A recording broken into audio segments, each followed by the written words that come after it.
దేవుని పరిశుద్ధ నామమునకు మహిమ కలుగును కాక. దేవుడు అనుగ్రహించినటువంటి మరో నూతన దినమును బట్టి, నూతన తరుణమును బట్టి దేవునికి వందనాలు, స్తోత్రాలు చెల్లిస్తూ వేకప్ విత్ గాడ్ వారికి నా హృదయపూర్వకమైన కృతజ్ఞతలు తెలియజేసుకుంటూ ఉన్నాను. ఈరోజు మన అంశము మరొక కృపావరం. మనం ఇంతవరకు 2 కృపావరాలు చూసాము. ఒకటి కౌన్సిలింగ్, రెండవది ఎన్లైటనింగ్, మూడవది ఇంటర్సీడింగ్, విజ్ఞాపన ప్రార్థనాత్మ. సాధారణంగా ప్రార్థన అనగానే మనం మనందరికీ అర్థమయ్యేది ఏంటంటే దేవునితో మాట్లాడటం, ప్రార్థన చేయటం. ఈ ప్రార్థన ఎప్పుడు సమయం దొరికితే అప్పుడు ప్రార్థన చేయటం, అన్ని సమయాల్లో ప్రార్థన చేయటం చేస్తాము. అయితే ప్రార్థనకు విజ్ఞాపనకు డిఫరెన్స్ ఏంటంటే, విజ్ఞాపన అనగానే మనం ఇతరుల కొరకు దేవుని ఎదుట సాగిలపడతాం.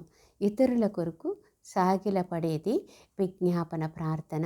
మన కొరకు మనం చేసుకునేది ప్రార్థన అని అంటాం. అయితే విజ్ఞాపన ప్రార్థనలో మరొక లెవెల్ ఉంది. అది విజ్ఞాపన ఆత్మ, ప్రార్థన ఆత్మ అని అంటాం. రోమాపత్రిక 8వ అధ్యాయం 29వ వచనంలో చెప్పినట్లుగా ఆత్మ మన ఆత్మతో ఏకమై సఖ్యము కాని మూల్గులతో చేసేటటువంటి ప్రార్థనను విజ్ఞాపన ప్రార్థన అంటాము.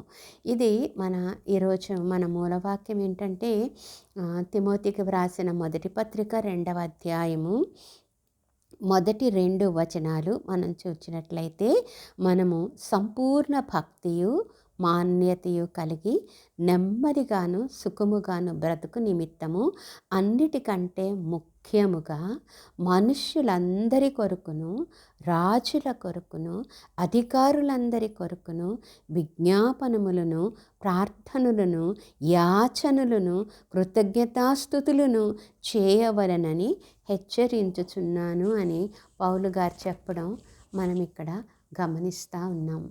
ఎక్కువగా రాజుల కొరకు, అధికారుల కొరకు విజ్ఞాపన చేయమని చెప్పడం. ఇది విజ్ఞాపనాత్మ కలిగినటువంటి వారు చేసేటటువంటి ప్రార్థన. ఇది ఎలా చేయాలి అని మనం ఆలోచన చేసినట్లయితే, ఇది దేవుడే తన ఆత్మ ద్వారా మనలను ప్రేరేపించి మన ఆత్మతో ఏకమై చేయించేటటువంటి ప్రార్థన. ఇలాగా ఈ వరం ఉన్నవారు ఉన్నటువంటి రిక్వైర్మెంట్స్ ఏంటంటే, వీరు అక్కర ఏంటో జ్ఞానము కలిగి గ్రహించాలి. ఏదో ఒకటి మనకి ఏ అక్కర కనపడితే దానికోసం ప్రార్థన చేయటం కాదు, కానీ దేవుని సన్నిధిలో నీవు కూర్చున్నప్పుడు, ప్రభువా నాకు జ్ఞానం ఇమ్మని అడిగి నీ చుట్టూ ఉన్నటువంటి వాతావరణాన్ని, నీ చుట్టూ ఉన్నటువంటి జరుగుతూ ఉన్న సంఘటనలను, నీ చుట్టూ ఉన్నటువంటి ప్రజలను చూచినప్పుడు వారి అక్కర ఏంటో నాకు జ్ఞానం దయచేసి గ్రహింపు దయచేయమని దేవునిని అడగాలి. అలాగ అడిగినప్పుడు దేవుడు ఆ జ్ఞానం ఇస్తాడు. అప్పుడు ఆ పర్టిక్యులర్ నీడ్ మనకు తెలుస్తుంది. దాని విషయమై యాచనలు చేయాలంట, ప్రార్థన చేయాలట, విజ్ఞాపనము చేయాలంట. పరిశుద్ధ గ్రంథంలో నుండి 2 ఎగ్జాంపుల్స్ మనం చూడాలని ఆశపడుతూ ఉన్నాను. మొదటిది హన్నా చేసినటువంటి ప్రార్థన. మనం హన్నా అని అనగానే ఏమనుకుంటామంటే, హన్నా ఏం చేసింది, తనకి మరి సంతానం లేదు కాబట్టి సంతానం కావాలని ప్రార్థన చేసింది అని మనం అనుకుంటాం. కానీ హన్నా చేసిన ప్రార్థన సంతానం కొరకు మాత్రమే కాదు. హన్నా ఇశ్రాయేలీయులకు ఉన్నటువంటి అవసరత ఏంటో గమనించిందంట. ఇశ్రాయేలీయులకు ఉన్నటువంటి అవసరత ఏంటంటే, వారికి యాజకుడు లేడు, పరిపాలించే నాయకులు లేడు, ప్రవక్త లేడు. అప్పటికి ఉన్నటువంటి ఒకే ఒక ప్రవక్త ఏలీ. ఆయన వృద్ధాప్యంలో ఉన్నాడు. ఆయన కుమారులు దుష్టులై ఉన్నారు. కాబట్టి ఇశ్రాయేలీయులకు కావలసింది ఇశ్రాయేలీయులను నడిపించేటటువంటి నాయకుడు, ప్రవక్త, యాజకుడు. అది చేయడానికి నాకు కుమారుడు కావాలి, కుమారుడినిస్తే తిరిగి నీకు ఇచ్చేస్తాను అని ఆమె సమర్పణతో ప్రార్థన చేయటం మనం గమనిస్తాం.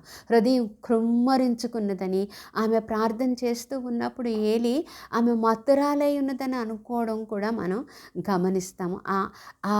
అంత డీప్గా ఆమె విజ్ఞాపన చేసే పరిస్థితికి లీడ్ చేసినటువంటి నీడ్ ఏంటంటే యాజకుడు కావాలి. అందుకనే పాలు విడిచిన వెంటనే ఆ పసిబిడ్డను తీసుకుని వెళ్ళి ఆ వృద్ధుడైన ఏలీ దగ్గర వదిలిపెట్టేసిందంట. మరి అలా వదిలిపెట్టాలంటే ఎంత ధైర్యం కావాలి, ఎంత త్యాగం కావాలి, మరి ఎంత సమర్పణ కావాలి.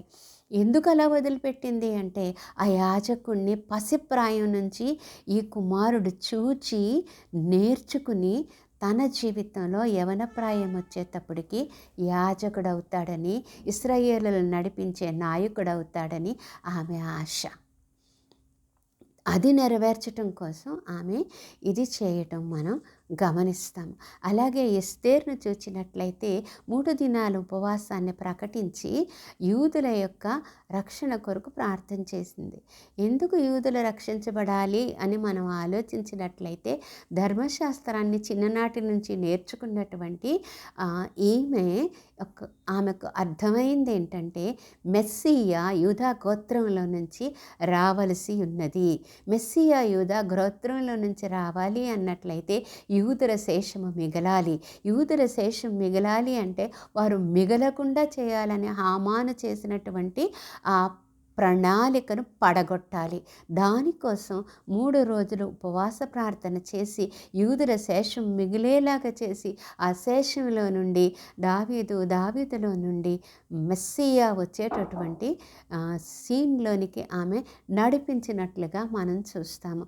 ఈరోజు విజ్ఞాపన ప్రార్థన చేసే ఆత్మ కావాలి, ఆ కృపావరం నాకు కావాలి అని మీరు అనుకున్నట్లయితే ఆ నీడ్ దేవుడు మీకు బయలుపరిచేలాగా దేవుని సన్నిధిలో కనిపెట్టి ప్రార్థన చేసి అభిషేకంతో దైవ జ్ఞానంతో ప్రస్తుతం మన ప్రజలలో ఉన్నటువంటి అక్కరను గ్రహిద్దాం.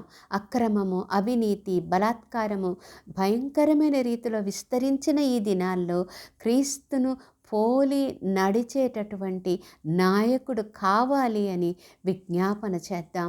దేవుని సన్నిధిలో ఆయన అనుగ్రహించేటటువంటి ఆ విజ్ఞాపన ఆత్మను పొందుకొని మనకు కావలసిన నాయకులను సంపాదించుకుందాం. అటువంటి కృపలో దేవుడు మనల్ని నడిపించును గాక. మహాపరిశుద్ధుడివైన మా పరలోకపు ప్రియ తండ్రి, నాయన ఈరోజు మీరు ఇచ్చినటువంటి ఈ కృప కొరకు వందనాలు నాయన.